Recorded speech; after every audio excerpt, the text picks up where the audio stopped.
dans la rentrée 2009, j'ai retenu deux livres. Il y a Adrien Laroche, le livre d'Adrien Laroche, La Restitution. Alors Adrien Laroche avait, retenu mon attention avec un livre qui était sorti à l'époque chez Alia qui s'appelait Orphelin.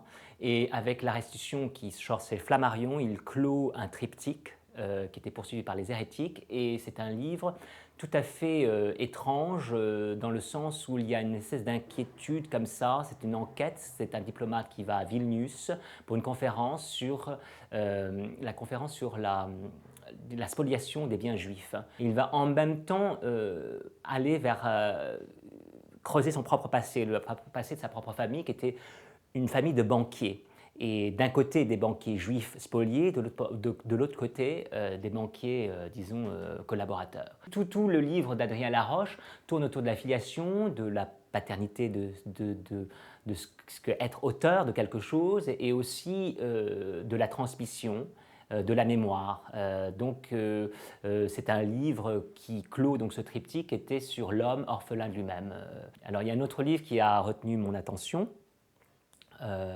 L'auteur Pavel Hack, qui, comme son nom l'indique, n'est pas d'origine française. Il est né en Bohême en 1962. Et il écrit pourtant très bien le français. Alors Warak, c'est le héros éponyme, en fait héros, le anti-héros, parce que c'est un type assez horrible, Warak ça ressemble à Vorak, c'est War. Donc c'est un type qui a potentat des armes, qui en fait on voit a un pouvoir incroyable pour faire du lobbying et décider des guerres, et la guerre permanente pour finalement alimenter la peur et la consommation, etc.